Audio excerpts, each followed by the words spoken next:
హల్లెలూయా. గట్టిగా చెప్దాం హల్లెలూయా. దేవుడు ఈ స్థలానికి మీ దగ్గరికి నడిపించిన విధానాన్ని బట్టి దేవాతి దేవునికి సమస్త మహిమ కలుగునుగాక. నన్ను ప్రేమతో ఆహ్వానించిన దైవజనులు పాలరాజు గారికి, రిబ్కాకి వందనాలు. పాలరాజు అన్న నాకు అన్న అవుతాడు, ఎందుకంటే పెద్దనాన్న కుమారుడు. అయినప్పటికీ దేవుడు తన యొక్క మహాకృపను బట్టి మీ మధ్యలో ఆయన పరిచర్య చేయడానికి, దేవుని వాక్యాన్ని పంచుకోవడానికి ఇచ్చిన యొక్క ధన్యతను బట్టి దేవాతి దేవునికి మహిమ కలుగునుగాక. హల్లెలూయా. గట్టి చెప్దాం హల్లెలూయా. అందరూ నెహెమ్యా గ్రంథము 2వ అధ్యాయము, నెహెమ్యా గ్రంథము 2వ అధ్యాయం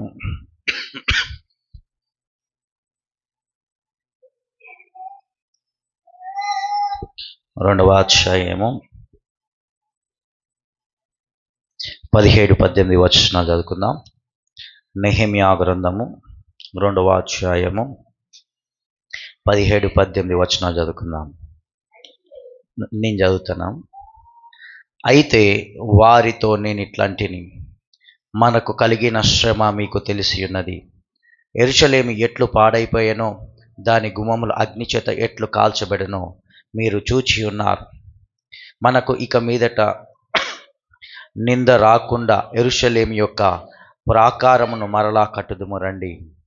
ఇదిగాక నాకు సహాయము చేయు దేవుని కరుణాహస్తమును గూర్చియు రాజు నాకు సెలవిచ్చిన మాటలన్నీ నేను వారితో చెప్పితిని. అందుకు వారు, మనము కట్టుటకు పూనుకొందుము రండని చెప్పి ఈ మంచి కార్యము చేయుటకు బలము తెచ్చుకొనిరి. అలాగే 6వ అధ్యాయము 15వ వచనం చదువుకుందాం. 6వ అధ్యాయం 15వ వచనంలో, ఈ ప్రకారముగా ఏలీలు మాసము 25వ దినమందు అనగా 52 దినములకు ప్రాకారమును కట్టుట సమాప్తమాయను. కళ్ళు మూసుకున్నట్లయితే మనం ప్రార్థన చేసుకుందాం. ప్రతి ఒక్కరు కూడా దేవా నీ వాక్యం ద్వారా నన్ను దర్శించు దేవా అని ప్రతి ఒక్కరం కూడా అడుగుదాం. హల్లెలూయా. ఎందుకంటే మనము అనేక మార్లు దేవుని వాక్యాన్ని వింటున్నాం, కానీ మన జీవితాలను మాత్రం ఏది మార్చట్లేదు. దేవుని మాటలు వినుట వలన కాదు, ఆ వాక్యపు వెలుగులోనికి ఎవరైతే ప్రవేశిస్తారో, ఆ వాక్యపు వెలుగు కలుగుతున్నదో వారు మాత్రమే మారు మనసు పొంది పశ్చాత్తాపడతారు. ఈరోజు దేవుని అడుగుదాం. దేవా నీ వెలిగింపు నాకు దయచేయి. పరిశుద్ధాత్మ నన్ను వెలిగించుము. నా మనోనేత్రాలు తెరుము దేవా. నేను కఠినమైపోయానయ్యా. అనేక మార్లు విని విని కఠినమైపోయాను. నా కఠినత్వాన్ని తొలగించు దేవా అని ప్రతి ఒక్కరు కూడా దేవుని ఎదుట అడిగినప్పుడు దేవుడు ఈరోజు తన వాక్యం ద్వారా ప్రతి ఒక్కరితో మాట్లాడబోచున్నాను. మహోన్నతుడా, మహాగణుడా నీకు వందనాలు చెల్లిస్తున్నాం దేవా. ఈరోజు పునరుత్థాన దినమున మేమందరము కూడి నేను ఆరాధించి భాగ్యమును అనుగ్రహించిన విధానాన్ని బట్టి వందనాలు చెల్లిస్తున్నాం. నీ వాక్యం ద్వారా మా అందరిని దర్శించి బలపరిచి ప్రభా నన్ను కూడా మరుగుపరచుకోండి దేవా. బలహీనతలు కాదయ్యా, బలమును ప్రచురించమని వేడుకుంటున్నాం తండ్రి. ప్రతి ఒక్కరిని దర్శించి బాగు చేయమని యేసుక్రీస్తు నామములో వేడుకుంటున్నాం తండ్రి. ఆమేన్. హల్లెలూయా. మీరందరూ కూడా నేను చెప్పేది చాలా శ్రద్ధగా వినవలసిందిగా కోరుచున్నాను. ఎందుకంటే నేను మీకు పరిచయం ఉన్న బోధకుడిని కాదు. మీకు పరిచయం ఉన్న బోధకున్నా నేను? మా డాడీ తెలిసి ఉండొచ్చు, లేక అన్నయ్య తెలిసి ఉండొచ్చు, కానీ నేను మాత్రం మీకు తెలియదు. ఒక్కసారి నా చేతిలోకి మైక్ వచ్చిన తర్వాత నేను ఎవరి మాట వినను. ఎవరి మాట వినను అంటే దేవుని మాట విననని కాదు. నాకు చెప్పేటప్పుడు నేను ఇంకా ఎవరు ఫీల్ అవుతారా హర్ట్ అవుతారా అని పట్టించుకోను. ఎవరు ఫీల్ అవుతారా హర్ట్ అవుతారా అని పట్టించుకోను. మా చర్చోళ్ళకి నేను చాలా బాగా వాళ్ళు నా గురించి వారికి తెలుసు. అన్న కూడా వచ్చారు, అన్నకి నా గురించి బాగా తెలుసు. మా డాడీ గురించి కూడా అందరికీ తెలుసు. డాడీ చాలా ప్రేమ ఎక్కువ డాడీకి. చాలా మంచిగా అందరికీ దయతో చెప్తారు. కానీ నాకు ప్రేమ లేదని కాదు, కానీ నా ప్రేమ కన్నా ఎక్కువ నా కఠినత్వం ఎక్కువ బయటికి కనిపిస్తుంది. కాబట్టి దేవుని వాక్యాన్ని మీరెవ్వరు ఫీల్ అవుతారు, నేనైతే వచ్చిన పని నేను నెరవేరుస్తాను. కాబట్టి అందరం కూడా శ్రద్ధ ఉందాం. నెహెమ్యా గురించి మనము అర్థం చేసుకున్నప్పుడు ఈ యొక్క మాటలు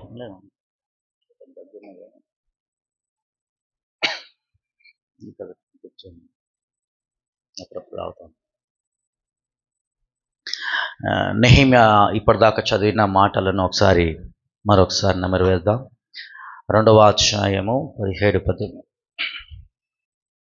అయితే వారితో నేను ఇట్లాంటిని, మనకు కలిగిన శ్రమ మీకు తెలిసి ఉన్నది. యెరూషలేము ఎట్లు పాడైపోయినో, దాని గుమ్మములు అగ్నిచేత ఎట్లు కాల్చబడెనో మీరు చూచి ఉన్నారు. మనం ఇక మీదట నింద రాకుండా యెరూషలేము యొక్క ప్రాకారం మరలా కట్టుదుము రండి. ఇదియుగాక నాకు సహాయము చేయు దేవుని కరుణాహస్తమును గూర్చియు రాజు నాకు సెలవిచ్చిన మాటలన్నీ నేను వారితో చెప్పి తిని, అందుకు వారు మనము కట్టుటకు పూనుకొందుము రండి అని చెప్పి ఈ మంచి కార్యము చేయుటకు బలము తెచ్చుకొనిరి. అయితే నెహెమ్యా గురించి నేను చెప్పే ఈ మాటలు మీకు అర్థం కావాలి అంటే ఫస్ట్ చరిత్ర అర్థం కావాలి.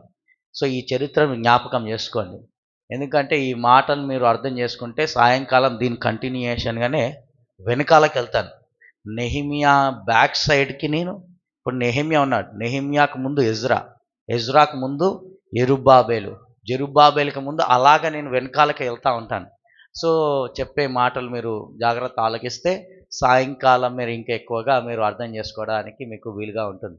అయితే ఇక్కడ నెహెమ్యా ఈ మాటలు అర్థం చేసుకోకముందు ఇశ్రాయేలు వారు లేకపోతే యూదా వారు బబులోను చెరలో 70 సంవత్సరాలు ఉంటారు. 70 సంవత్సరాలు చెరలో ఉన్న తర్వాత కోరేషు రాజు యొక్క ఆజ్ఞ మేరకు వారు ఫస్ట్ జెరుబ్బాబేలు నాయకత్వంలో 50,000 మంది ఎక్కడికి వస్తారంటే యెరూషలేముకి వస్తారు. ఆయన వచ్చిన తర్వాత దేవుని మందిరాన్ని కడతారు. దేవుని మందిరం కట్టిన 80 సంవత్సరాల తర్వాత ఎవరు వస్తారంటే ఎజ్రా వస్తాడు. ఎజ్రా వచ్చిన దాదాపు 13 సంవత్సరాల తర్వాత నెహెమ్యా వస్తాడు. నెహెమ్యా వచ్చే నాటికి యెరూషలేములో ఏమున్నది అంటే మందిరం ఉన్నది.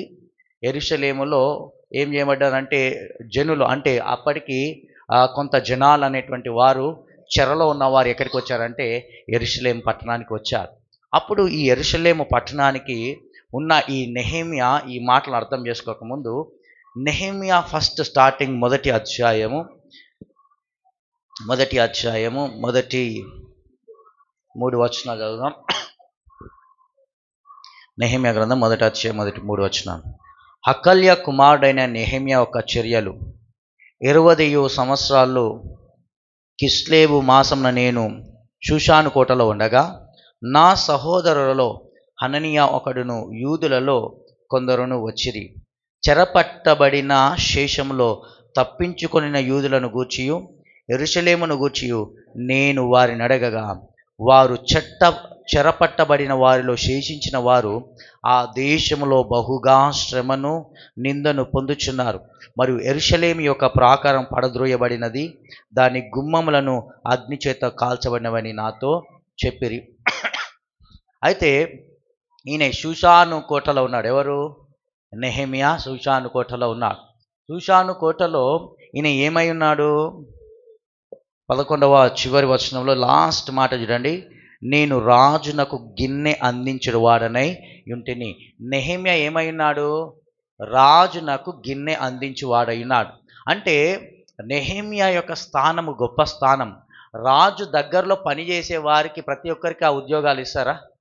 ఒక ప్రెసిడెంట్ ఆఫ్ ఇండియా కానీ, ప్రైమ్ మినిస్టర్ ఆఫ్ ఇండియా కానీ, ఒక ముఖ్యమంత్రి కాదు, ప్రెసిడెంట్, ప్రైమ్ మినిస్టర్ హోదాలో పనిచేసేవారు, ఒక దేశ నాయకుల దగ్గర పనిచేసే వాళ్ళు, వారికి గిన్నె అందించాలన్నా, వారికి ఆహారం పెట్టాలన్నా, వారి పక్కన ఎవరున్నా కన్నా ఎవరిని పడితే వాడిని పెట్టుకుంటారా?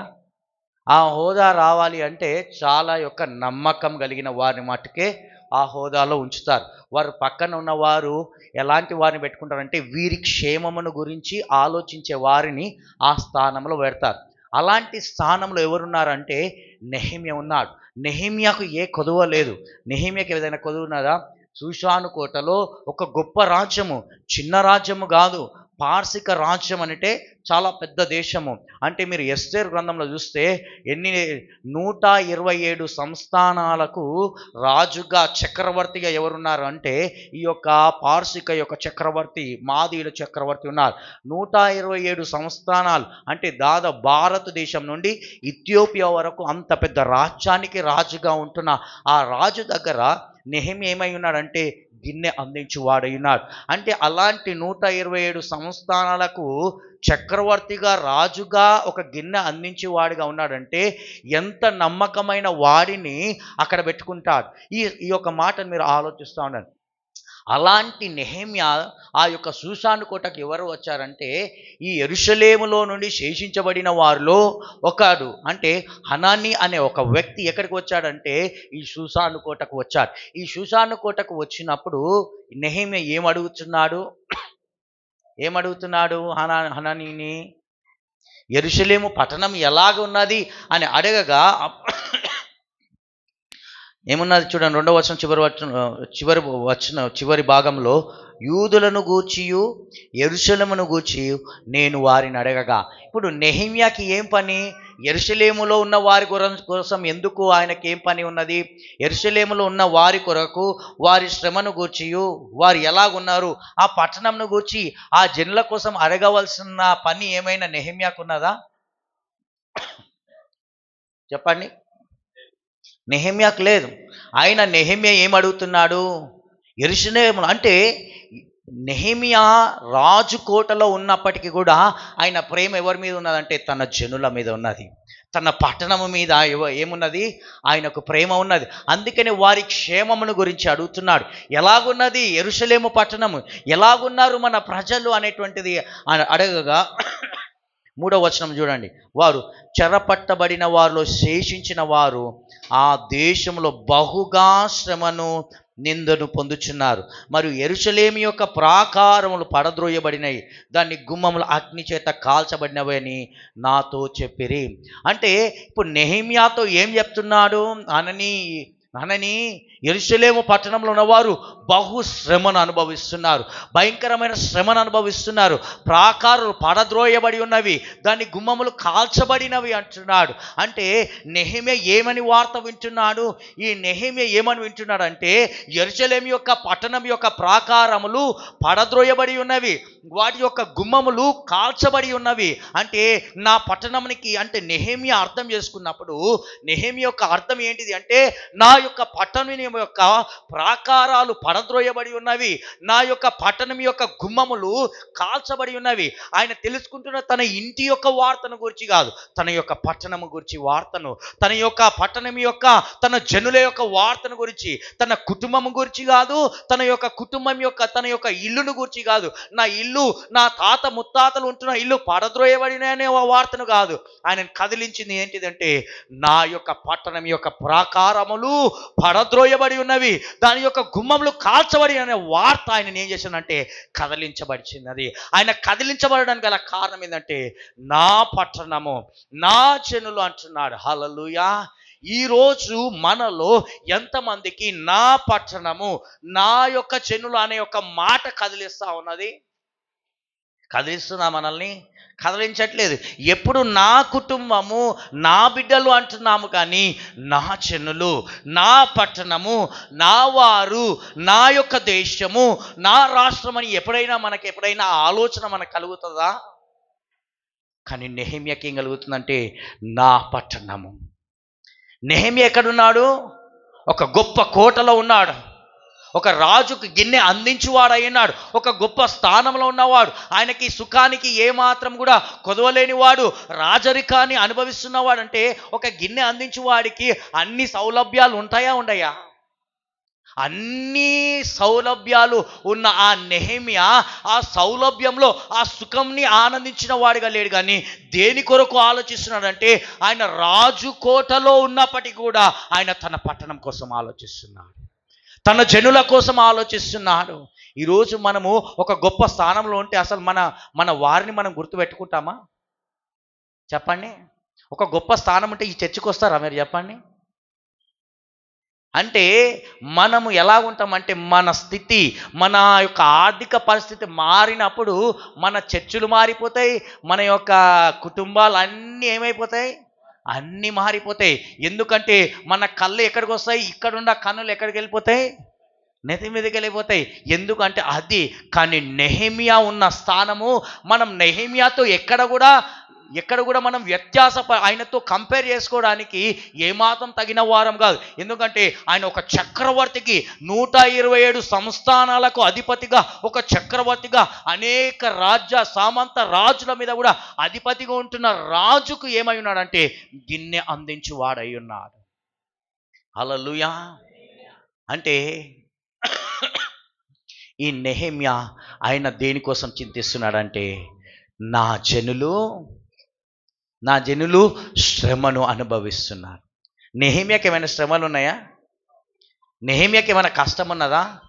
ఆయనకి ఏమైనా బాధలు ఉన్నాయా? కానీ ఆయనకి దేని గురించి బాధ కలుగుతున్నది? తన జనుల కొరకు. నా పట్టణము యొక్క ప్రాకారములు పడద్రోయబడి ఉన్నవి, నా యొక్క పట్టణం యొక్క గుమ్మములు కాల్చబడినాయి అనే ఒక వేదన ఆయన కలిగి ఉన్నది. ఈ మాట చూడండి. ఇప్పుడు 2వ అధ్యాయము 1 వచనం. అటు తరువాత అర్తహషస్త రాజు ఏలుబడి కాలంలో 20వ సంవత్సరంలో నీసాను మాసమందు రాజు ద్రాక్షారసము త్రాగవలని చూచుచుండగా నేను ద్రాక్షారసము తీసుకొని రాజునకు అందించి తిని, అందుకు పూర్వం నేనెన్నడూ అతని ఎదుట విచారముగా ఉండలేదు. కాగా రాజు, నీకు వ్యాధి లేదు కదా, నీ ముఖము విచారముగా ఉన్నదేమి, నీ హృదయ దుఃఖము చేతనే అది కలిగినదని నాతో అనగా. నెహెమియా ఏమై ఉన్నాడు? రాజు దగ్గరికి గిన్నె అందించినప్పుడు ఎప్పుడు నువ్వు ఇంత విచారంగా ఉండడం నేను చూడలేదు. సరే, ఈ విచారము దేని మరి కలిగినది? నీకేమైనా వ్యాధి ఉన్నదా? ఆ వ్యాధిని బట్టి ఈయనకి విచారం కలిగినదా? లేదు. వ్యాధి లేదు. ఆ వ్యాధిని బట్టి ఆయనకు విచారము లేదు. ఎలాంటి పరిస్థితిని బట్టి లేదు. ఆయనకి ఏమన్నా ఆర్థిక పరిస్థితిని బట్టి విచారం కలిగినదా? లేదు. ఆయన కింద చూస్తూ ఉంటే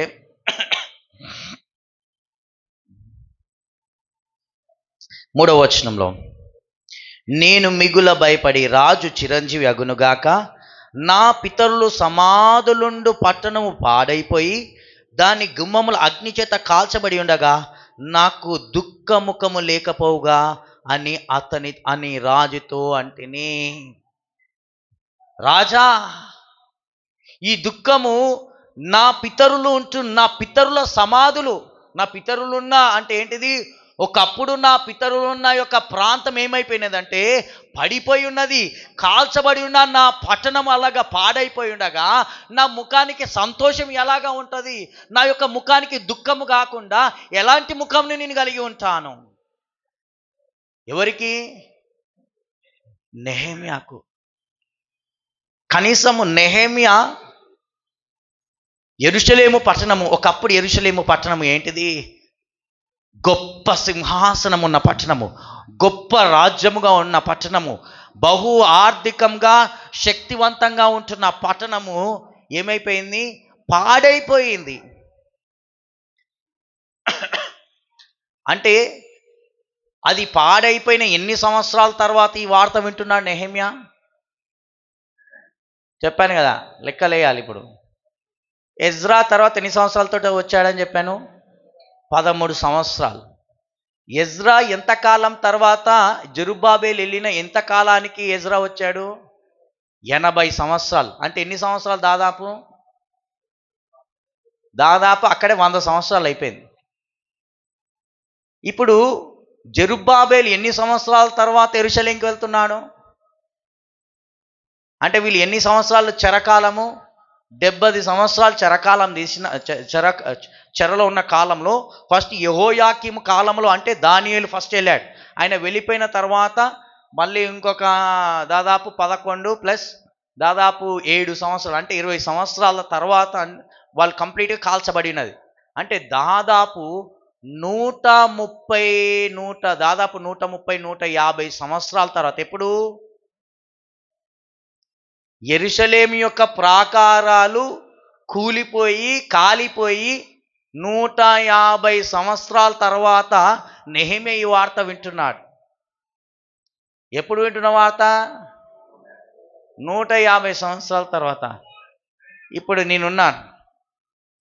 నేను మంచి భవనంలో పుట్టి పెరిగి నేను ఎక్కడికో అమెరికాకి వెళ్ళాను. అమెరికాలోనే సెటిల్ అయిపోయాను.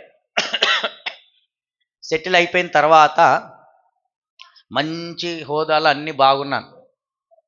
ఉన్న తర్వాత నేను ఇక్కడ కాకినాడలో నాకు మంచి భవనం ఉన్నది. ఈ భవనం గురించి వార్త ఉన్నప్పుడు, లేదు మీ యొక్క భవనం అంతా కూడా కూలిపోయింది, వేరే వాళ్ళు కబ్జా చేశారు అన్నప్పుడు నాకు దుఃఖం కలుగుతుందా కలగదా? అలాగా దుఃఖం కలగడానికి అర్థం ఉన్నదా అర్థం లేదా? ఇప్పుడు నెహెమ్యా పుట్టినప్పుడు యెరూషలేములో పుట్టాడా? నెహెమ్యా యెరూషలేములో పుట్టాడా? ఆ పూర్వ వైభవమున యెరూషలేముని చూశాడా? ఆ జనులను చూశాడా? ఆయన పుట్టి పెరిగింది ఎక్కడా? చెరలో పుట్టాడు. ఒక బానిసగా పెరిగాడు. ఒక బానిసగా పెరిగిన ఒక నెహెమ్యా, అలాంటి బానిసత్వంలో పెరిగిన నెహెమ్యా ఒక ఉన్నతమైన స్థానం, అంటే ఏ స్థానంలో ఉన్నాడు ఇప్పుడు? ఒక రాజుకు గిన్నె అందించే స్థానంలోకి వెళ్ళిన నెహెమ్యా తన బానిసత్వమును, తన పితరులు ఎంత గొప్ప పట్టణములో, తన యెరూషలేము పట్టణములో, ఒక గొప్ప పట్టణములో, ప్రాకారములు కలిగిన పట్టణంలో ఉన్నారన్న సంగతి ఆయనకి బాధ కలిగినది అసలు చెప్పండి. నేనున్నాను. మా డాడీది ఎక్కడ? పాలరాజు అన్నది ఎక్కడ? గునుపుడి. మా డాడీది ఎక్కడ? గునుపుడి. నేను పుట్టింది ఎక్కడ? హైదరాబాద్. మా గునుపుడిలో 2 ఎకరాలు పోతే నేనేమైనా బాధపడతానా చెప్పండి? లేకపోతే మా ఇల్లు ఉన్నది, మా నాన్నమ్మ వాళ్ళ ఇల్లు ఉన్నది, అది కూలిపోతే నేనేమైనా బాధపడతానా? నాకేం దుఃఖం రాదు. నాకు దుఃఖం వస్తుందా? ఎందుకు? దాంతో ఏమైనా నాకు సంబంధాలు ఉన్నాయా? అక్కడ లేకపోతే నేను ఉంటున్న దగ్గర నాకు మంచి గృహం ఉన్నది, మంచి గృహములో ఒక మంచి పెద్ద పట్టణంలో నేను బ్రతుకుతున్నప్పుడు అక్కడ ఊర్లో చిన్న ఒక పెంకుటిల్లు కూలిపోతే ఎందుకు, కూలిపోకపోతే నాకేంటి? నేనేమైనా దాని గురించి నాకేమైనా దుఃఖం కలుగుతుందా? నేను చెప్పే మీకు ఏమైనా అర్థమవుతున్నదా అర్థం కావట్లేదా? అంటే నాకేమైనా దుఃఖం కలుగుతుందా? ఇప్పుడు ఈ నెహెమ్యా యెరూషలేములో పట్టణంలో పుట్టాడా? అక్కడ పెరిగాడా? ఆ యెరూషలేము మందిర వైభవాన్ని చూశాడా? అనేక మంది వచ్చి యాజకులు ఆ మందిరములో యాజకత్వాన్ని చేసేయడం అనేటువంటి నెహెమ్యా చూశాడా? ఆ మందిరంలో ధర్మశాస్త్రమును ఉండి అలాగా ప్రచురిస్తున్నప్పుడు ఏమైనా నెహెమ్యా చూశాడా? ఆ పట్టణ ప్రాకారాలను చూశాడా? ఆ పట్టణం యొక్క ఆ అనేక జనులతో, ఆ వైభవంతో ఉన్న తన రాజులు, తన యొక్క రాజులను ఏమైనా చూశాడా? అది ఏమి చూడని నెహెమ్యాకి ఏం కలుగుతున్నది? తన పట్టణంను గురించి, తన చెరువుల గురించి విచారము కలుగుతున్నది. తన విచారము తన వ్యాధిని బట్టి కాదు. తన విచారం దేని బట్టి కాదు? వ్యాధిని బట్టి కాదు. ఈరోజు మనకు దుఃఖం ఎందుకు వస్తుంది? నువ్వు దుఃఖపడ్డావు అంటే దేనికోసం దుఃఖపడతావు? రోగాలు బాగాలేకపోతే చచ్చినట్టు ఏమొస్తుంది? దుఃఖమే వస్తుంది. బాగాలేనప్పుడు ఏమొస్తుంది? నొప్పి వచ్చినప్పుడు దుఃఖమే వస్తుంది. కష్టాలు ఉన్నప్పుడు దుఃఖమే వస్తుంది. నష్టాలు వచ్చినప్పుడు దుఃఖమే వస్తుంది. అప్పులు ఉన్నప్పుడు ఏం చేస్తుంది? దుఃఖమే కలుగుతుంది. అవునా కదా? కానీ నెహెమ్యాకు దుఃఖము తన పరిస్థితులను బట్టి కాదు. ఆయనకు దుఃఖం దేని బట్టి కలుగుతుందంటే, తన పితరులు ఉన్న పట్టణము పాడైపోయినది, కాలిపోయిందన్న దుఃఖం కలిగినది ఆయనకి. హల్లెలూయా. ఈ మాటను ఎందుకు జ్ఞాపకం చేస్తున్నానంటే, ఎప్పుడైనా మీరు అంటే ఈ నెహెమ్యాకు ఒక మాట ఎవరు చెప్తే ఈ దుఃఖం కలిగింది? చెప్పండి. ఇప్పుడు 2వ వచనం, మొదటి అధ్యాయం 2వ వచనంలో,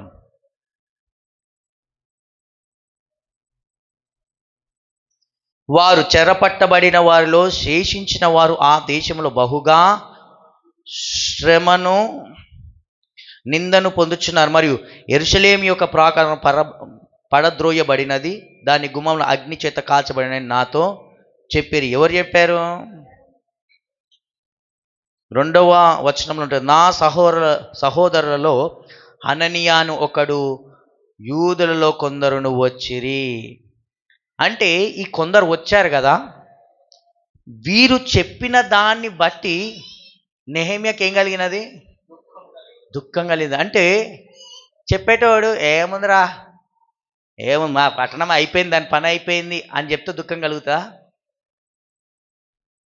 చెప్పండి, నేను చెప్పే మాట అర్థం. మా పట్టణం అయిపోయి ఎప్పుడో 150 సంవత్సరాల క్రితము దాని పని అయిపోయింది అని చెప్తే దుఃఖం కలుగుతుందా? ఎలా చెప్తే దుఃఖం కలిగింది?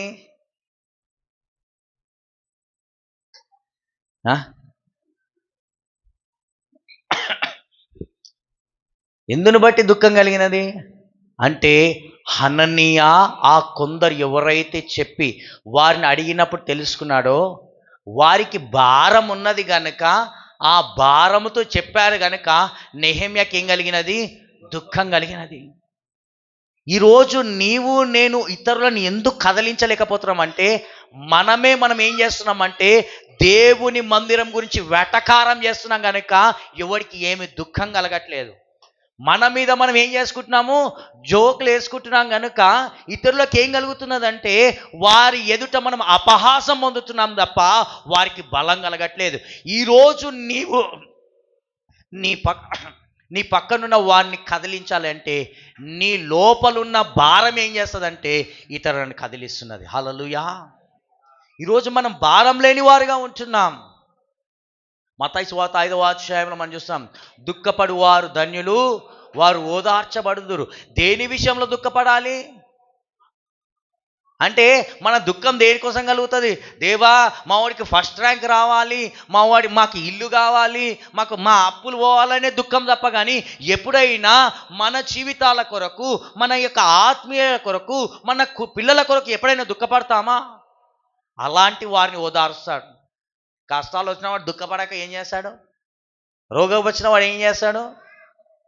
నొప్పికి ఏం చేస్తాడు? మనిషి బాధపడతాడు. అది మనం వద్దన్నా బాధ కలుగుతుంది. కానీ ఈరోజు దేని విషయంలో నువ్వు దుఃఖపడాలి అంటే, దేవుని ఆత్మ సంబంధంగా నేను ఉంటున్న పరిస్థితి ఏంటి, నీ ఎలాంటి పరిస్థితిలో ఉన్నవాడను, ఈరోజు ఇలాంటి పరిస్థితికి రావడానికి గల కారణం ఏమిటయ్యా ప్రభువా అని దుఃఖపడుతున్నామా? దేవా, నా పిల్లలు ఇలాగ అయిపోయారని ఎప్పుడైనా దుఃఖపడుతున్నామా? ఎప్పుడు వారి భవిష్యత్తు అని చెప్పి ఆలోచిస్తున్నాం, కానీ ఆత్మ సంబంధముగా వారి భవిష్యత్తు ఎలాగుందని మనం ఎప్పుడైనా చూడగలుగుతున్నామా? ఈరోజు దేవుడు మాట్లాడుతున్న మాట అదే. నెహెమ్యా 150 సంవత్సరాలు ఆ యెరూషలేము పట్టణంలో పుట్టినవాడు కాదు, దాని వైభవాన్ని ఎరిగినవాడు కాదు. అయినా కూడా ఆయనకి భారం ఎలా కలిగిందంటే తన తల్లిదండ్రులు ఇచ్చిన భారం. హల్లెలూయా. ఆయన తన తల్లిదండ్రులు ఆ మహాపట్టణం గురించి చెప్పకపోతే నెహెమ్యాకి ఏమైనా తెలుస్తుందా? ఎవరో వాళ్ళు చెప్తే కలుగుతుందా ఆ భారము? ఎవరు చెప్తే ఆ భారం కలిగినది? తల్లిదండ్రులు. ఆయన పుట్టినవాడు కదా, యెరూషలేములో పుట్టాడు అంటే, అరే నా పట్టణములు, మేము అలాంటి గొప్ప పట్టణంలో ఉన్నవారం, అలాంటి గొప్ప పట్టణంలో ఉన్నవారమైన మేము ఈరోజు బానిసలుగా ఉంటున్నాము అంటే ఒక అర్థం ఉన్నది. ఆయన పుట్టింది ఎక్కడ? బానిసత్వము. బబులోను రాజ్యంలో పుట్టినవాడు. అలాంటి రాజ్యంలో పుట్టిన వాడికి ఆ భారం వచ్చిందంటే అది చిన్ననాటి నుండి తల్లిదండ్రులు ఏం వేశారంటే ఆ ముద్ర వేశారు. ఏంటిది అంటే, నెహెమ్యా, నువ్వు రాజుకోటలో ఉన్న నీ పట్టణం యెరూషలేము, నువ్వు రాజుకోటలో ఉన్న రాజు గిన్నె అందించువాడవైనా కూడా నీ జనులు ఎవరంటే, నీ జనులు యెరూషలేములో ఉన్నవారు, నీ జనులు బానిసత్వంలో ఉన్నావు అన్న సంగతి నువ్వు మర్చిపోకు. ఇది ఎప్పుడైనా మన పిల్లలకు చెప్తున్నామా? నీ యొక్క పట్టణము ఈ పట్టణము కాదు, నీవు సూసాను కోట నీ స్థలము కాదు. నీ స్థలం ఏదంటే యెరూషలేము పట్టణము. మన పట్టణము గొప్ప పట్టణము. మన పట్టణాన్ని ఎవరు ఏలాడంటే దావీదు మహారాజు ఏలినవాడు. తర్వాత మన తరము వారందరూ కూడా ఏలినవారు. అలాంటి ఏలిన రాజ్యంలో ఈరోజు మనము మన యొక్క అతిక్రమమును బట్టి ఈ బానిసత్వాన్ని అనుభవిస్తున్న మన సంగతిని నువ్వు ఎరుగుతున్నావా? ఎప్పుడైనా మనం చెప్తున్నాం మన పిల్లలకి, ఇది కాదురా నీ స్థలం, ఇది కాదు నీ దేశము, నీ దేశము పరలోకము అని ఎప్పుడైనా మనం బోధిస్తున్నామా? ఎంతసేపు అరే నువ్వు చదువుకోకపోతే పనికి మాలినోడవు అయిపోతావు, నువ్వు చదువుకోకపోతే నీకు భవిష్యత్తు ఉండదు, నీకు ఉద్యోగం ఓడిస్తాడన్న సంగతులే వారిలో నాటుతాము. కానీ ఎప్పుడైనా వారిలో నీ పట్టణం ఇది కాదు, నువ్వు ఏ పని చేసినా నీవు ఏం చేయాలంటే దేవుని మహిమార్థమైన పని చేయి. హల్లెలూయా. దీన్ని బట్టి ఒక మాట చెప్తుంది చూడండి. తన తల్లిదండ్రులు గొప్పవాడిగా ఉండాలని వారు పెంచలేదు, కానీ వారు ఎలా పెంచారంటే ఆ భారమును మోసారు. ఆ భారమును మోపారు. ఏ భారమును? యెరూషలేము భారము, పట్టణం యొక్క భారము, తన జనుల భారాన్ని మోపారు గనక నెహెమ్యా ఎవడింతకి? ఎవరు? ఈ యొక్క రాజ్యంలో ఆయన ఎవరు? ఒక బానిస. దానియేలు ఎవరు? బబులోను రాజ్యంలో ఒక బానిస. ఎజ్రా ఎవరు? బానిస. యెరుబ్బాబెలు ఎవరు? ఒక బానిస. యోసేపు ఐగుప్తు దేశంలో ఏమై ఉన్నాడు? ఒక బానిస. కానీ బానిసలు కూడా, యోసేపు బానిస అయినప్పటికీ కూడా దేవుని భయం ఆయన యందు ఉన్నందున ఆయన ఫరో తర్వాత స్థానంలోనికి వెళ్ళాడు. దానియేలు తన యొక్క భయభక్తులను బట్టి, తనకున్న భయమును బట్టి, తనకున్న క్రమమును బట్టి దేవుడు ఆయనను ఏ స్థానంలో ఉంచాడంటే నెబుకద్నెజర్ తర్వాత స్థానంలో ఉంచాడు. నెహెమ్యా బానిస అయినప్పటికీ కూడా తను ఆయన రాజుకు గిన్నె అందించువాడనై ఉన్నాడు. ఎందుని బట్టి అంటే దేవుని భయము తన తల్లిదండ్రులు భారము వారి హృదయంలో నాటినందున బానిస అయినప్పటికీ కూడా ఉన్నతమైన స్థానాన్ని కలిగి ఉన్నారు. హల్లెలూయా. ఊరికే స్థానాలు చదివితేనే స్థానాలు అనుకుంటున్నారు. చదివితే స్థానాలు వస్తాయో తర్వాత సంగతి. కానీ దేవుని భయము, దేవుని క్రమము చొప్పున పెరిగిన వాడు ఎప్పుడు దేవుడు ఏం చేస్తాడంటే ఉన్నతమైన స్థితిలో ఉంచి తన పనిని ఆ స్థానంలో ఉంచి వారిని వాడుకునేవాడిగా చేస్తాడు. హల్లెలూయా. నెహెమ్యా గిన్నె అందించే స్థానాల్లో ఉన్నప్పుడు నెహెమ్యా ఎందుకు ఆ గిన్నె అందించే స్థానాన్ని గొప్పగా ఎంచుకోలేదంటే తన స్థానము, ఈ గిన్నె అందించే స్థానము నా స్థానము కాదు, నా స్థానము ఆయన ఎందుకు ఆయన అసంతృప్తిగా ఆయనకి ఎందుకు తృప్తి లేదంటే నేను అందించవలసిన గిన్నె నా జనుల నుండి వచ్చిన రాజుకు గిన్నె అందిస్తే నేను తృప్తి చెందదను అనేటువంటి ఆసక్తి. ఎవడికో రాజు కదా, ఇప్పుడు ఏ రాజుకు అందిస్తున్నాడు? ఒక గొప్ప రాజు. కానీ ఆయన ఏమనుకున్నా అంటే నా జనుల మధ్యలో నేను ఉండాలి, నా పట్టణాన్ని నేను కట్టాలి అనేటువంటి ఆసక్తితో ఆయన వచ్చాడు. అందుకనే ఈ మాటతో ఇప్పుడు 2వ అధ్యాయం 17వ వచనం ఇప్పుడు చదువుదాం. అయితే వారితో నేను ఇట్లాంటిని, మనకు కలిగిన శ్రమ మీకు తెలిసి ఉన్నది, యెరూషలేము ఎట్లు పాడైపోయినదో దాని గుమ్మములు అగ్ని చేత ఎట్లు కాల్చబెడం మీరు చూచినారు. అంటే ఈ మాట ఇక్కడ యెరూషలేముకి వచ్చాడు. దీనికి ముందు 2వ అధ్యాయంలో అప్పుడు ఈయన అడుగుతున్నాడు 5వ వచనం, 2వ అధ్యాయం 5వ వచనంలో, ఎందుకు ఈయన యొక్క ముఖము విచారం ముఖముతో ఉన్నది కనుక రాజుతో, 2వ అధ్యాయం 5వ వచనం, రాజుతో నీ సుముఖమందు నేను దయ పొందిన ఎడల నా పితరుల సమాధులుండు పట్టణమును తిరిగి కట్టునట్లుగా నన్ను యూదా దేశమునకు పంపుడని వేడుకొనుచున్నానని నేను మనవి చేసి తిని. ఈయన వేడుకోగా ఈయనకి పర్మిషన్ గ్రాంట్ అయిందా లేదా? ఈయనకి పర్మిషన్ వచ్చింది. ఎందును బట్టి? ఆయనకున్న భారమును బట్టి. ఆయన ముఖములో ఏమున్నది? విచారము. ఆయన ముఖములో కనబడిన విచారమును బట్టి ఎవరి దయను పొందుకున్నాడంటే రాజు దయను పొందుకున్నాడు. ఈరోజు మన కుటుంబాలు ఎంతసేపు మనం ఏమాలుస్తాం, నా కుటుంబం నా కుటుంబం, మన కుటుంబం కోసం అనిపిస్తారు కానీ మనం ఎంతసేపు ఆలోచన చేస్తాం, మనకు కనిపించే కుమారుడు కోసమే ఆలోచిస్తాం కానీ మన తరతరములు దేవునిలో ఉండాలని ఆలోచిస్తాం అసలు. అంటే ఒక క్రైస్తవుని దృష్టి ఎలా ఉండాలి అంటే తరతరములు, ఎంతకాలం అంటే క్రీస్తు రాకడ వరకు నా వంశములు, నా ప్రతి తరము దేవునిలో నిలిచిందును గాక. ఇది ఎవరి దృష్టి అంటే క్రైస్తవుని దృష్టి. ఏదో నా పిల్లలు పుట్టారు కదా, వాడికి ఇల్లు కట్టాలి, వాడిని కట్టేసేసి అయిపోయింది, నా పని నేను అయిపోయింది, తర్వాత వాడు ఏం చేయాలి, ఆడపిల్లలకి ఆడికి ఇల్లు కట్టాలనేటువంటిది మన తాపత్రయం ఉండకూడదు. దేని కొరకు మన ఆసక్తి, మన దృష్టి ఉండాలంటే నా వంశంలో నుండి వచ్చు ప్రతి పిల్లల పిల్లల పిల్లల తరాలు క్రీస్తు రాకడ వరకు వచ్చు ప్రతి తరము కూడా క్రీస్తునందు నాటబడాలి, ఆయనతో నిత్య నివాసము చేయాలన్న దృష్టి ఉండాలి. హల్లెలూయా. ఎవరిలో ఆ దృష్టి ఉంటుందో ఆ తరతరములను దేవుడు దీవిస్తాడు. ఎందుకంటే దేవుడు అబ్రహాముతో చేసిన వాగ్దానాన్ని ఎవరు చేతబట్టుకున్నారో వారిని దేవుడు దీవించాడు. ప్రతి ఒక్కరు అబ్రహాం సంతతిలో ఉన్నవారు అందరు దీవించబడ్డారా? లేదు. ఎవరైతే ఆ వాగ్దానాన్ని పట్టుకున్నా, ఈరోజు వాగ్దానం పట్టుకోవాలంటే 31st తీసుకొని వాగ్దాన కార్డు పట్టుకోవడం కాదు, దేవుని వాక్యమును, దేవుడు నా కుటుంబాన్ని, దేవుడు నన్ను రక్షించుకున్నాడు, నా కుటుంబంలో నన్ను ఏర్పరచుకున్నాడు అంటే దేవుడు ఏర్పరచుకున్నది నిన్ను ఒక్కనే అనే సంగతి నువ్వు అనుకుంటున్నావు. కాదు, దేవుడు ఏర్పరచుకున్నది ఏంటంటే నిన్ను, నీ గర్భంలో నుండి వచ్చు ప్రతి తరమును కూడా దేవుడు ఏర్పరచుకున్న సంగతి మనం ఎరగాలి. హల్లెలూయా. దేవుడు మన గర్భంలో నుండి వచ్చు ప్రతి తరమును దేవుడు ఏర్పరచుకున్నాడు.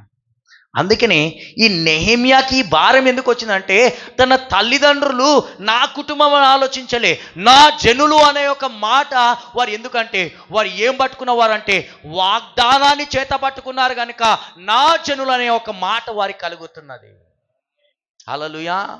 ఎందుకు ఈ వాగ్దానం నా కుటుంబానికి కాదు, ఈ వాగ్దానం అంటే నా తండ్రి అయిన అబ్రహామునకు ఇచ్చిన వాగ్దానము, నా తండ్రి అయిన దావీదుకు ఇచ్చిన వాగ్దానం కనుక ఆ వాగ్దానాలు చేత పట్టుకున్నారు కనుక నా పట్టణము, నా జనులు అనే మాట వస్తున్నది. ఈరోజు మనం అలాగా పట్టుకున్న వారిగా ఉండట్లేదు కనుక ఎంతసేపు నా కొడుకు నా కూతురు అంటున్నాం. ఎప్పుడైనా మనం ఆలోచిస్తున్నామా? ఎప్పుడైనా నా సంఘము అని ఎప్పుడైనా మీకు ఆలోచన కలుగుతున్నదా? చెప్పండి.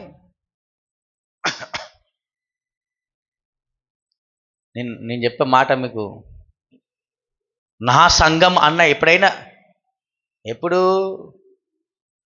నేను నిజంగా చెప్తాను, మీరు ఫీల్ అయినా పర్లేదు, నా నా నా మా నా హ్యాబిట్ అలాంటిది. ఏంటంటే మనం అందరం చర్చిలో దొంగ ఏడుపులు ఏడుస్తాం. చర్చికి వచ్చినప్పుడే మా కాపరి, మా దైవజనుడు, మా సహోదరి, మా సహోదరుడని సంభాషణ చేస్తాం. కానీ ఇంట్లో ఎప్పుడైనా ఒకసారైనా ప్రార్థన చేస్తామా? ఎవరి కోసమైనా ఏం చేయం. చేస్తాం. నిజంగా మీరు మీ హృదయానుసారంగా మీరు మీ హృదయపూర్వకంగా మీరు ఆలోచన చేయండి. మన ప్రార్థనలన్నీ కూడా వ్యర్థమైన ప్రార్థనలే. మనం అనుకుంటున్నాం కానీ మన ప్రార్థనలన్నీ దేవుడు మీ ప్రార్థనలు ఏం వినలేదు. వినడని మీరు అనుకుంటున్నారేమో. కాదు. దేవుని ఎందుకు ప్రార్థించాలి? దేవుని ఎందుకు ప్రార్థించాలంటే దేవుడు నా బాధలు తీర్చేయడానికి కాదు దేవుని ప్రార్థించేది. ఎందుకు బాధలు ఎందుకు వచ్చినాయి? ఒకటికి అప్పులు ఎలా కలిగినాయి? లేని దాని కోసం అత్యాసక్తి చూపితే అప్పులు కలిగినాయి. నీ రాబడి ఎంత, నీ రాబడి తగినట్టుగా నువ్వు జీవిస్తే అప్పులు ఉంటాయా? నీ రాబడికి పైబడి నువ్వేం చేస్తున్నావు? వాడిని చూసి వీడిని చూసి అన్ని ఈఎంఐలు పెట్టి, బజాజ్ కార్డులు, ఈఎంఐ కార్డులు వచ్చాయి కదా, ఈ కార్డులు పెట్టి ఏం చేస్తున్నారు?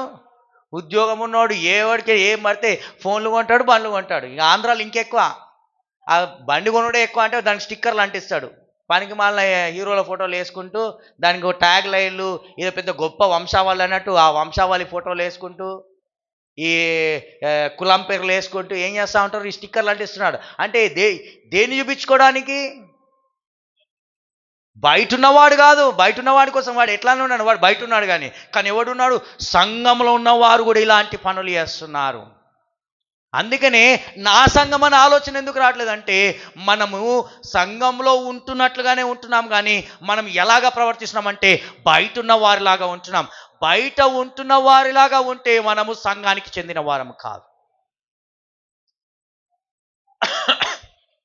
నా మాట మీ అందరికీ అర్థమవుతున్నదా?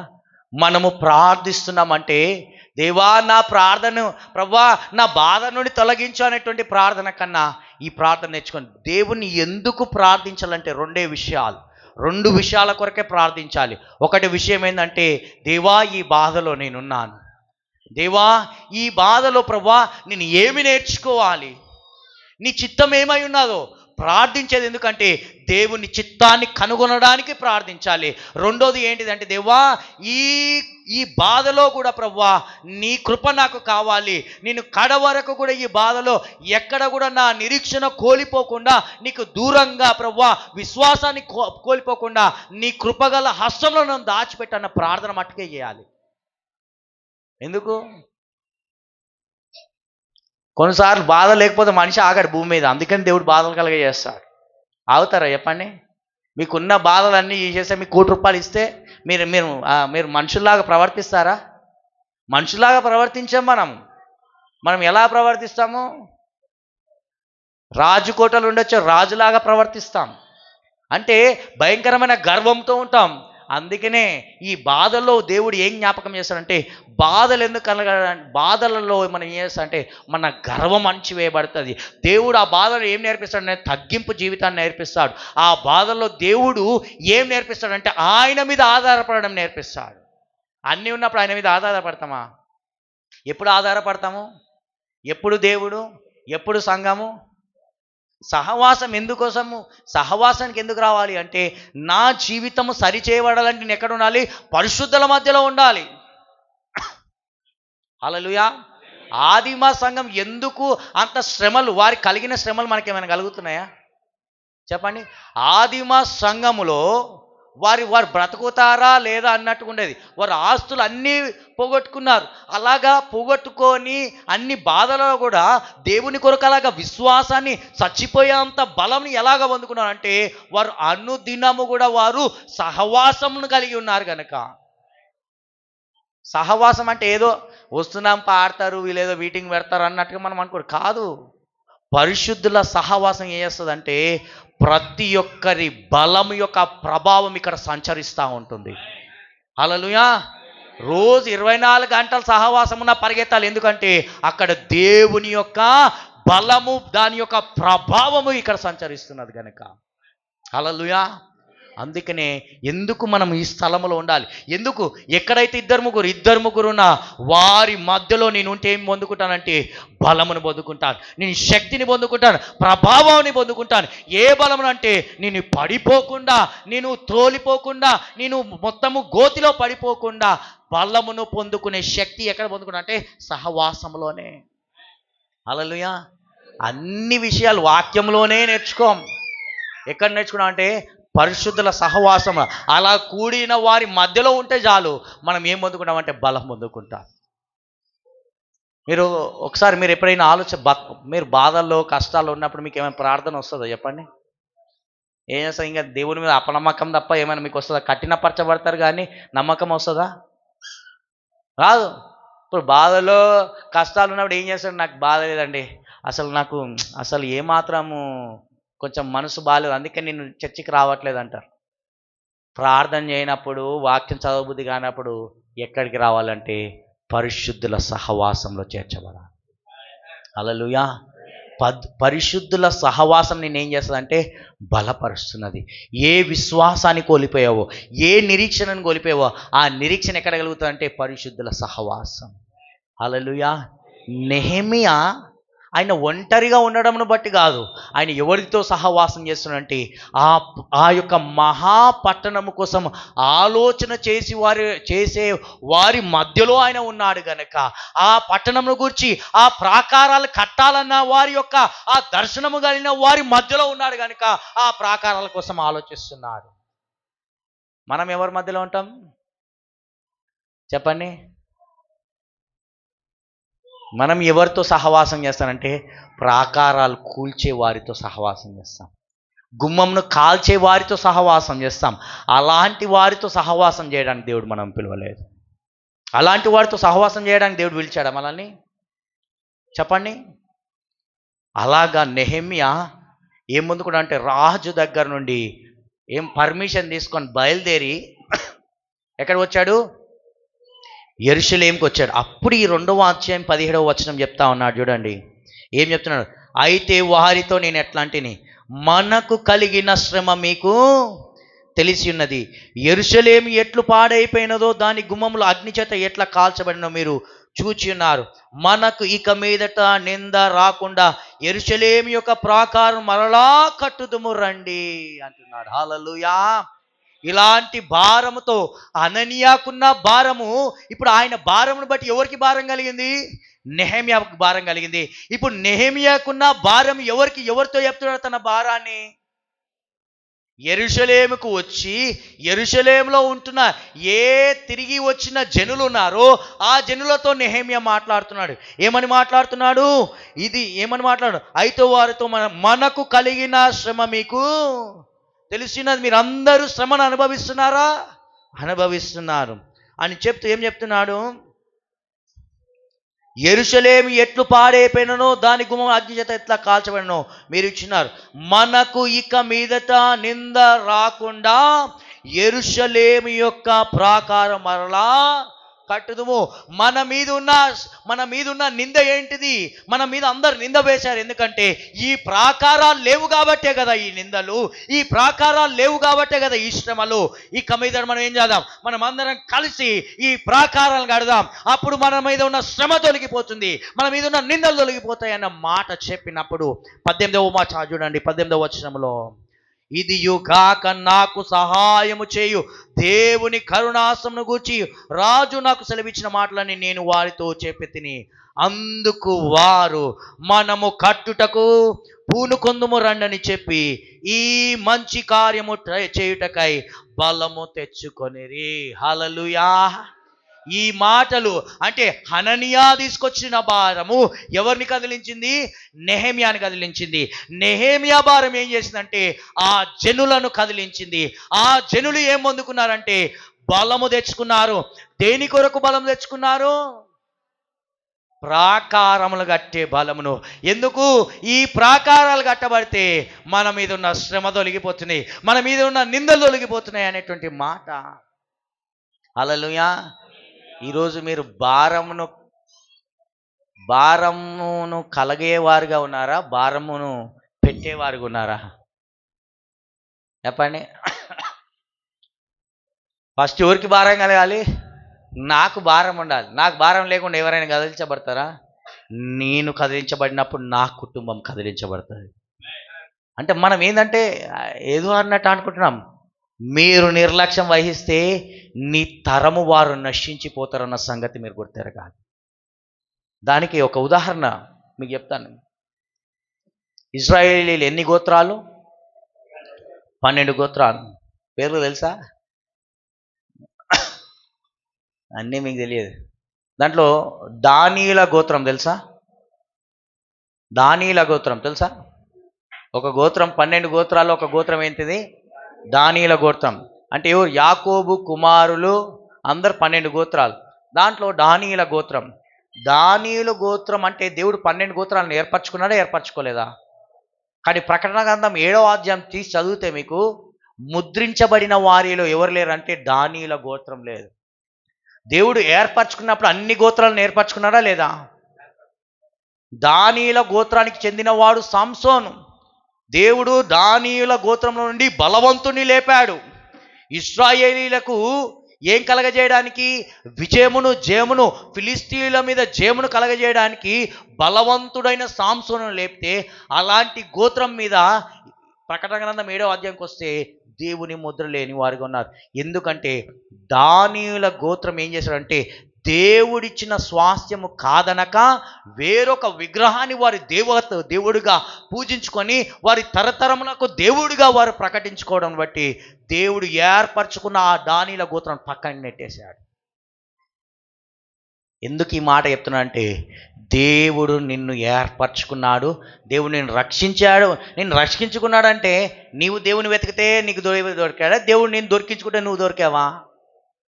దేవుడి కృప ద్వారా నిన్ను రక్షించుకున్నాడు. నిన్ను రక్షించుకున్నాడంటే నిన్ను ఏర్పరచుకున్నాడు. నిన్ను ఏర్పరచుకున్నాడంటే నిన్ను ఒక్కనే కాదు, నీ వంశంలో నీ గర్భంలో నుండి వచ్చు ప్రతి తరమును ఏర్పరచుకున్నాడు. నీవు నిర్లక్ష్యం చేస్తే ఏమవుతుంది? తొలగిపోతుంది. కాబట్టి నీవు నిర్లక్ష్యం ఉండక ఏం చేయాలి? దేవుని సన్నిధి కొరకు పరిగెత్తించేవారు. అలాగ వీరు బలము తెచ్చుకున్నారు. బలం తెచ్చుకున్నారా లేదా? తెచ్చుకున్నప్పుడు ఇప్పుడు 4వ అధ్యాయం చూడండి, 1వ వచనం నుండి. మేము గోడ కట్టుచున్న సమాచారం విని సన్బాలాటు మిగుల కోపగించి రౌద్రుడై యూదులకు ఎగతాళి చేసి షోమ్రోను దండువారి ఎదుటను తన స్నేహితుల ఎదుటను ఇట్లా నేను దుర్బలులైన ఈ యూదులు ఏమి చేయుదురు? తమంతట తామే ఈ పని ముగింతురా? బలులు అర్పించి బలపరుచుకుందురా? ఒక దినమందే ముగింతురా? కాల్చబడిన చెత్తను, కుప్పలుగా పడిన రాళ్లను మరలా బలమైనవిగా చేయుదురా? మరియు అమ్మోనీయుడైన టోబియా అతని యొద్దకు ఉండి వారు కట్టిన దానిపైకి ఒక నక్క ఎగిరినట్లయినా వారి రాతి కూడా పడిపోవునెను అనగానే 4వ వచనం చూడండి. మా దేవా ఆలకించుము, మేము తిరస్కారం నొందిన వారము, వారి నింద వారి తల మీదకి వచ్చినట్లు చేసి వారు చెరపట్టబడిన వారు నివసించే దేశంలోనే వారు దోపునకు అప్పగించుము. ఏమంటున్నాడు ఇప్పుడు? 4వ అధ్యాయం చూస్తూ ఉంటే వీళ్ళు కట్టడం ఆరంభించినప్పుడు అనేక మంది శత్రువులు వచ్చారు, బయలుదేరుతా ఉన్నారు. వీరిని ఏం చేస్తున్నారంటే ఇంకా నిరుత్సాహపరుస్తున్నారు, ఇంకా బలహీనపరుస్తూ ఉన్నారు. ఆయన నెహెమ్యా ఏం చేస్తున్నాడంటే దేవుని హస్తము మన మీద ఉన్న సంగతిని ఏం చేస్తున్నాడు? జ్ఞాపకం చేస్తున్నాడు. హల్లెలూయా. అంటే మనకు బలం ఎక్కడుందంటే దేవుని వాక్యము దగ్గరనే బలమున్నది. దేవుని వాక్యము చేతనే బలపరచబడతాము, దేవుని మాట చేతనే బలపరచబడతాం. ఆ మాట వారిని ఏం చేస్తుందంటే ఎంతమంది దూషించినా, ఎంతమంది నిరుత్సాహపరిచినా, ఎంతమంది బలహీనపరిచినా వారి బలం ఎక్కడ కూడా ఆగిపోలేదు. ఎలాంటి దూషణ చేస్తున్నారు? నక్కలు కూడా వీరి యొక్క గోడను పడగొట్టగలుగుతారు, నక్కలు కూడా ఎగిరి దూకగలుగుతారు. పాడైపోయి చెత్తలో ఉన్న ఈ రాళ్ళు ఈ ప్రాకారాలు నిలబెట్టగలుగుతాయా అనేటువంటి హేళన చేసేవారిగా ఉన్నారు. కానీ నెహెమ్యా చెప్తున్న మాట ఏంటిదంటే దేవుని యొక్క కరుణా హస్తం మన మీద ఉన్నది. హల్లెలూయా. అనేక మంది నిందలు వేసినా, అనేక మంది ఇబ్బంది పెట్టినా, అనేక మంది మన మీదికి దాడి చేసినా మనం జ్ఞాపకం చేసుకోవాల్సింది ఏంటంటే నా మీద దేవుని హస్తం ఉన్నది. దేవుని హస్తము ఎలాంటి వారినైనా కూడా ఏం చేయగలదు అంటే పారద్రోల చేయగలదు. కాబట్టి మనం జ్ఞాపకం చేసుకుంది ఏంటంటే మనం ఎలాంటి భయంకరమైన ఇరుకు ఇబ్బందులలో మనం ఉన్నప్పటికీ కూడా మనం జ్ఞాపకం చేసుకోవాల్సింది ఏంటంటే దేవుని హస్తము నా మీద ఉన్నది, దేవుని హస్తము ఉన్నది అని చెప్తూ 4వ అధ్యాయం 17వ వచనం.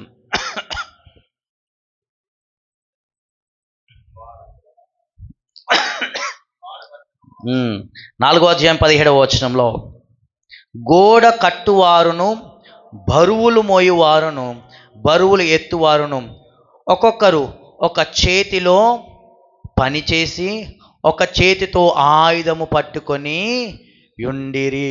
హల్లెలూయా. పని చేసేవారు ఎలా ఉన్నారు?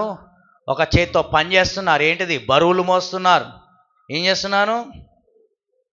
బరువులు మోస్తున్నారు, గోడ కడతా ఉన్నారు. ఇంకో పక్కనే ఇంకో చేతితో ఏం చేస్తున్నారు?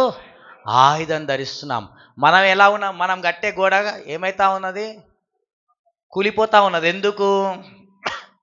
మనం కూడా గోడలు కడతా ఉన్నాం. ఒక ఒక ఇటుకలన్నీ పేర్చేసి రెండో ఇటుకే పేర్చేసరికి ఏమైపోతుంది? ఎందుకు పడిపోతున్నాయి? మనం 2 చేతులతో ఇటుకలు పెట్టుకుంటా కూర్చుంటున్నాం. కానీ అనేక మంది ఏం చేస్తున్నారంటే అనేక చేతులతో కూలుస్తూ ఉన్నారు. ఈరోజు మనము కట్టే ప్రాకారాలు అలాగా నిలిచి ఉండాలంటే ఒక చేత్తో కట్టాలి, ఒక చేత్తో బరువులు మోయాలి, మరొక చేత్తో ఆయుధం ధరించాలి. హల్లెలూయా. నీవు ఒక చేత్తో ఆయుధం ధరించాలి, ఒక ప్రక్కన ఏం చేయాలి, గోడ కట్టాలి. మన సంఘాన్ని కట్టబడాలి అంటే ఒక చేత్తో పని చేయాలి, మరొక పక్కన ఆయుధం ధరించాలి. అనేక మంది దాడి చేసే వారికి ఉంటారు, అనేక మంది మన మీదికి పైకి లేచే వారికి ఉంటారు. ఒక చేతి ఏం చేయాలి, ఆయుధాన్ని పట్టుకోవాలి, మరొక చేతి ఏం చేయాలి, కడతా ఉండాలి. హల్లెలూయా. నెహెమ్యా చేసిన పని ఏంటంటే ఒక చేత్తో పట్టుకున్నాడు, ఒక చేత్తో ఆయుధం పట్టుకున్నాడు, మరొక చేతి ఏం చేశాడు, కడతా ఉన్నాడు. మనం ఏం చేస్తున్నామంటే ఆయుధం పట్టుకోవట్లేదు, అది మన ప్రాబ్లం. మనం ఏం పట్టుకోవట్లేదు, ఆయుధం. మన చేతిలో ఆయుధం లేదు. శత్రువు ఎప్పుడైతే మన చేతిలో ఆయుధం చేస్తాడో వాడు ఏమి అవుతాడు, వాడు పారిపోతాడు. ఈడేం చేస్తున్నాడు, వీడు కట్టే పనిలో బిజీగా ఉంటా ఉన్నాడు అని వాడు ఏం చేస్తున్నాడు, కింద నుండి ఒక్కొక్క పేరుని ఒక్కొక్క ఇటుకలను కుయుక్తిగా తీసివేస్తూ ఉన్నాడు. ఈరోజు ఎవరైతే నా సంఘము, నా కుటుంబము, నా జనులని ఎవరైతే అలాంటి భారం కలిగి ఉంటారో ఆ కుటుంబాలను దీవిస్తాడు. ఎంతగా దీవిస్తాడంటే వారి తరతరములు దేవునిలో నిలిచినంతగా, బానిసత్వంలో కూడా రాజులాగా బతికే అంతగా ఆశీర్వదిస్తాడు. దానియేలు యెరూషలేములో ఉంటే రాజుగా అలాంటి స్థానం ఉండేదో కాదు. దానియేలు ఎవరు, యూదా కుటుంబము, రాజుల కుటుంబమే. అయినా కూడా యూదా దేశానికి రాజుగా ఉన్నాడు. ఆయనే రాజు నెబుకద్నెజర్ తర్వాత స్థానంలో ఎవరున్నారు, దానియేలు. ఆ స్థానంలో ఉన్నాడు అంటే దేవుని ఎడల భయము, భక్తి, భారం కలిగిన వారిని, బానిసలుగా ఉంటున్న ఆ చెరలో కూడా వారిని రాజుగా దీవించే దేవుడు ఆయన. హల్లెలూయా. కాబట్టి మన పిల్లలు ఎక్కడ ఉండాలి, రాజు స్థానంలో ఉండాలి.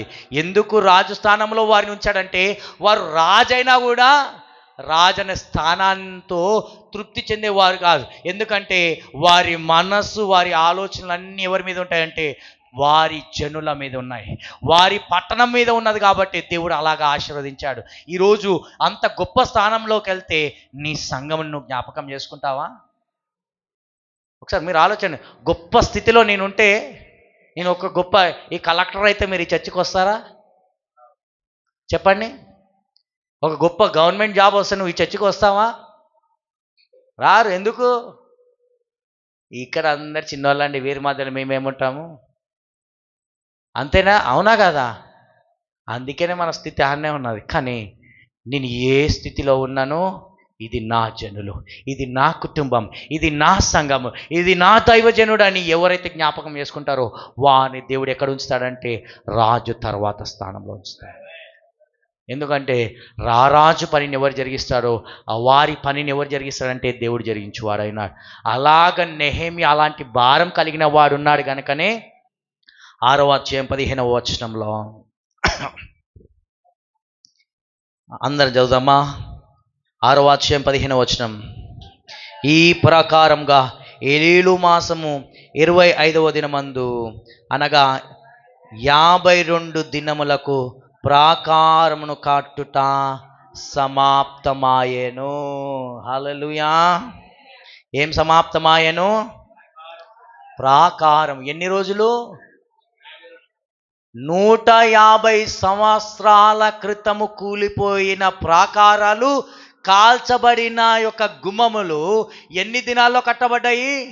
52 దినాలు. ఎందును బట్టి కట్టబడ్డాయి అంటే ఒక్కని భారమును బట్టి. ఈరోజు నీ భారం ఏం చేయగలగాలి అంటే సంఘమును కట్టగలగాలి. నీ యొక్క భారం ఏం చేయాలంటే సంఘములో ఉజ్జీవాన్ని కలగజేయాలి. నీ భారం నీ కుటుంబాన్ని కదిలించగలగాలి. నీ భారము నీ తరతరములను కదిలించే ముద్రను వేయాలి. హల్లెలూయా. నెహెమ్యా అలా కదిలించింది. ఆ భారాన్ని మోసుకొచ్చిన హననీని ఎలాగ చేశాడు చూడండి. 7వ అధ్యాయం 2వ వచనం. నా సహోదరైన హనానీకిని కోటకు అధిపతి అయిన హనన్యాకు యెరూషలేము పైన అధికారమునిచ్చి తిని. ఎందుకు హనన్యాకి అధికారం ఇచ్చాడంటే ఎంతో భారము కలిగిన హనన్యాను బట్టి ఈ భారము నాకు కలిగింది. యెరూషలేము ఆ షూషోను కోట నుండి యెరూషలేముకు వచ్చి ప్రాకారాన్ని కట్టి ఈ యెరూషలేము ప్రాకారాలు ఈ పట్టణాన్ని కట్టడానికి ఇంత భారమును కలిగి ఇంత భారాన్ని మోసే ఇంతకన్నా నమ్మకమైన వాడు ఎవరైనా ఉంటారా అని హనానీని ఆ యొక్క యెరూషలేము పట్టణానికి అధిపతిగా ఆశీర్వదించబడడానికి గల కారణం ఏంటంటే ఆయన భారము. హల్లెలూయా. ఈరోజు గొప్ప స్థితి రావాలి అంటే ఊరికే రాదు, భారము కలిగిన వారికి. ఎవరు కలుగుతుంది? భారము కలిగిన వారికి. భారం లేని వారు సంఘానికి ఏమైనా ప్రయోజనమా? చెప్పండి, మీరు చెప్పండి. అలాంటి వారు ఉన్నా ఒకటే. సంఘంలో ఎవరు ఉండాలంటే భారము, అందరి భారాన్ని మోసేవారు. కొట్టేవాడినైనా మోసేవాడు ఉండాలి, తిట్టేవాడినైనా మోసేటట్టు ఉండాలి. మనం తిడితే ఏం చేస్తాము? చర్చి మానేసి వెళ్తాం. అది భారం ఉన్నవాడు అలా చేస్తాడా? ఎంతమంది తిట్టినా, ఎంతమంది దూషించినా, ఎంతమంది ఏం చేసినా అన్నీ మోసేవాడే భారం కలిగిన వాడు. అలాంటి వాడిని దేవుడు ఒక దినం ఏం చేస్తాడంటే అధిపతిగా నిలుస్తాడు. హల్లెలూయా. అలాంటి వారిగా ఉండడానికి దేవుడు పిలిచాడు. నమ్మకంగా నీటి ఓరను నాటబడే వానిగా ఉండడానికి దేవుడు మనల్ని పిలిచాడు. అలాగా నాటబడేవాడు ఎలాగ ఉంటాడంటే బహుగా ఫలించేవాడు. అలాగా బహుగా ఫలించేవాడు ఎవరంటే భారము కలిగిన వాడు, తన సంఘం కొరకు భారం కలిగిన వాడు, తన కుటుంబం కొరకు భారం కలిగిన వాడు. అలాంటి భారం కలిగిన వాడిగా నీవు ఉన్నావా? నీ ముఖములో ఏ దుఃఖం ఉన్నది? నీ కుటుంబ బాధల గురించి దుఃఖం ఉన్నదా? లేకపోతే ఆత్మీయంగా నా కుటుంబం నశించిపోయిందన్న దుఃఖం ఉన్నదా? నా సంఘం ఇలాగా, నా సంఘంలో ఉన్న ప్రతి వారు ఇలాగా దిగజారిపోతున్నారు, మేము సమయానికి రాలేకపోతున్నాం అన్న దుఃఖం మనకున్నదా? ఎందుకంటే మనమే సమయానికి రాలేని పరిస్థితిలో ఉన్నాం. జ్ఞాపకం చేసుకోండి. ఏదో సమయం అన్నట్టు వ్యర్థంగా కాదు. ఏ సమయమైనా ఉదయం 5 గంటలకైనా కూడా దేవుని సన్నిధికి పరిగెత్తొచ్చే భారం మనం ఉన్నామా? ఉండగలగాలి. ఎందుకు ఈ మాట చెప్తానంటే, నేను స్టూడెంట్గా ఉన్నప్పటి నుండి కూడా, నేను 19 ఆ టైంలో సండే ఎప్పుడు వస్తుందా అని వెయిట్ చేస్తాను. 9 o'clockకి నేను బయట దేశంలో చదివాను. అక్కడ వాతావరణం టెంపరేచర్ ఎంత ఉంటుందంటే -28. అంటే ఏంటిది? మీరు ఐస్ క్రీమ్లో ఫ్రిడ్జ్ ఉంటుంది, ఐస్ క్రీమ్ అన్నీ అమ్మే ఆ ఫ్రిడ్జ్లో టెంపరేచర్ ఎంత ఉంటుంది? -15 ఉంటుంది. -15, -20 ఉంటుంది. కానీ నేనున్న పట్టణం -28 చలికాలంలో. నది గడ్డగట్టిపోతుంది. నది మీద నడుచుకుంటూ వెళ్ళిపోవచ్చు మేము, అంత గడ్డగట్టిన. అలాంటి చలి అయినా కూడా ఎంత భయంకరమైన, ఆ గాలికి ముక్కు మండిపోతే, చెవులు మండిపోతాయి, అంత చలి, అంత చల్ల గాలి అక్కడున్నా కూడా. కానీ ఆదివారం వస్తే ఉదయం 6 గంటలకి లేచిపోయి 7 గంటలకి ఎప్పుడు అయిపోతుందా 8 అవుతుందా అని వెయిట్ చేసేసి చర్చికి వెళ్ళేవాడిని. ఇది చలి కాదు. అక్కడ ఎండాకాలంలో కూడా ఎండాకాలంలో కూడా ఇంత వేడిగా ఉండదు అక్కడ వాళ్ళకి, అంత భయంకరం. ఎందుకు ఈ మాట జ్ఞాపకం చేస్తాను అంటే, క్రైస్తవుడు అనేవాడు ఎప్పుడు సహవాసానికి వెళ్ళాలి, ఎప్పుడు ఆరాధనకు వెళ్ళాలి, ఎప్పుడు నేను నా ప్రజలను కలుసుకోవాలి, ఎప్పుడు నేను పరిశుద్ధుల మధ్యలో నిలిచి ఉండాలని ఎదురు చూచేవాడిగా ఉండాలి. అలాంటి ఆసక్తి లేదంటే అదే ఫస్ట్ క్వాలిటీ, మనకు భారం లేదని. ఈరోజు మనం జ్ఞాపకం చేసుకుందాం. ఈ భారం నేను వచ్చే సండే చూస్తానో లేదో కానీ, ఈ భారం ఈరోజు సాయంకాలం అయితే చూడగలుగుతాను. కాబట్టి ఈ సాయంకాలం మీరు ఏ టైంకి వస్తారో, మీకు ఎంత భారం ఉందో అన్నీ చూస్తాను. అందరం కూడా కళ్ళు మూసుకున్నట్లయితే అందరం కూడా ప్రార్థన చేసుకుందాం. ఒక నిమిషం ఎవరికి వారమే. నెహెమ్యా ఒక బానిసగా ఉంటున్న నెహెమ్యా, యెరూషలేములో పుట్టని నెహెమ్యాకు ఏం భారం ఉన్నదంటే యెరూషలేము పట్టణం భారము, తన జనుల భారము కలిగి ఉన్నాడు. ఎందుని బట్టి అంటే ఆ భారం ఆయన మీద మోపబడి ఉన్నది కనుక. ఈరోజు నీవు నీ కుటుంబం కొరకు ఏ భారం ఉన్నది? నా పిల్లల చదువు అనే భారాన్ని మోస్తున్నావా? నా పిల్లలకి ఇల్లు లేదని చెప్పే భారాన్ని మోస్తున్నావా? లేకపోతే నా వాడు ఎదుగుతున్నాడు కానీ ఇంకా దేవుని తెలుసుకోలేకపోతున్నాడు, దేవుని సన్నిధికి రావడానికి ఇష్టపడట్లేదు, ఆయన కఠినంగా వ్యవహరిస్తున్నాడు, మొండిగా ఉంటున్నాడు, దేవుని సన్నిధి ఎడల ప్రేమ లేదయ్యా అన్న దుఃఖాన్ని నిన్ను కదిలిస్తున్నదా? కదిలించట్లేదు. ఆయన ఈ క్లాస్లో ఫస్ట్ ర్యాంక్ అయితే ఆనందిస్తున్నావు, కానీ నా కుమారుడు నా కుమార్తె దేవుని సన్నిధిని ప్రేమించట్లేదు, సహవాసాన్ని ప్రేమించట్లేదన్న దుఃఖం మీలో ఉన్నదా? నా భర్త రావట్లేదన్న దుఃఖం ఉన్నదా? నా భార్య రావట్లేదన్న దుఃఖం ఉన్నదా? నా కుటుంబంగా నేను వచ్చి ఆరాధించలేకపోతున్నానన్న దుఃఖం మనలో ఉన్నదా? ఆ భారము లేకపోతే నీవు క్రీస్తులో ఉండడం వ్యర్థము. నీవు నీ కుటుంబము దేవుని సంఘంలో వర్ధిల్లును గాక. దేవుడు ప్రతి వాడు తరతరములను దేవుడు దీవించును గాక. అలా సంఘంలో నీటి వర నాటబడిన వృక్షము వలె బహుగా ఫలింతురు గాక. అవునయ్యా, అలాగా ఫలించడానికి నేను నిజంగా సిద్ధపడి ఉన్నానయ్యా. అలాంటి తీర్మానం చేసుకున్నానయ్యా. ఊరికేనే తీర్మానం, ఏదో చేతులు ఎత్తాలని కాదు, నిజముగా అవునయ్యా నా కుటుంబం నశించిపోవచ్చున్నది. వచ్చే 5 సంవత్సరాలు నా కుమారుని నేను సంఘంలో చూడగలుగుతాను లేదో నాకు ఆ కాన్ఫిడెన్స్ లేదయ్యా. అలాంటి భయంకరమైన పరిస్థితులు ఉన్నావా? ఈరోజు దేవుని ఎదుట నీవు విచారము పొందిన నీ ముఖము ఉంటే దేవుడు నీ యొక్క విచారమును దేవుడు స్థిరపరిచేవాడిగా ఉన్నాడు. నీ ప్రార్థన ఆలకించేవాడై ఉన్నాడు. దేవుడు నిన్ను దీవిస్తాడు. అలాంటి తీర్మానం నీవు చేసుకుంటున్నావా? అవునయ్యా, నేను నా కుటుంబము భారము మోస్తూ సంఘంలో ఒక మూలరాయిగా ఉండడానికి నేను తీర్మానం చేసుకుంటున్నానన్న వారు మీ కుడి హస్తం దేవుని వైపు చాపండి. దేవుడు నిత్యముగా తీర్మానం చేసుకున్నవారు, ఊరికినే కాదు నిత్యముగా తీర్మానం కలిగినవారు. Thank you Jesus. మహోన్నతుడా, మహాగణడానికి వందనాలు చెల్లిస్తున్నాం దేవా. తీర్మానం చేసుకున్న బిడ్డల కొరకు ప్రార్థిస్తున్నాం దేవా. వారి తరతరములు నీ యందు నాటబడును గాక, తరతరములు దీవించబడును గాక. వారి ద్వారా అనేక మంది నీ వైపు త్రిప్పబడుదురు గాక. వారి గర్భంలో ఉన్న అనేక మంది ప్రవక్తలు లేపబడును గాక, అనేక సేవకులు లేపబడును గాక, అనేకులు నాయకులు లేపబడును గాక. వారి ద్వారా దేవా, వారి గర్భంలో నుండి వచ్చు వారి నుండి దేవా అనేక దేశాలు కదిలించబడును గాక, జనములు కదిలించబడును గాక. అట్టి అభిషేకం వారి మీద ఉండును గాక. నీవు చేసుకుంటున్న దేవా అట్టి నిబంధనలో నుండి తొలగిపోకుండా నీ కృపగల హస్తం వారి మీద ఉండును గాక దేవా. అలాగా నీ ఆత్మచేత నడిపించి దీవించుమని యేసుక్రీస్తు నామములో వేడుకొచ్చున్నాం తండ్రి. Thank you. చాలా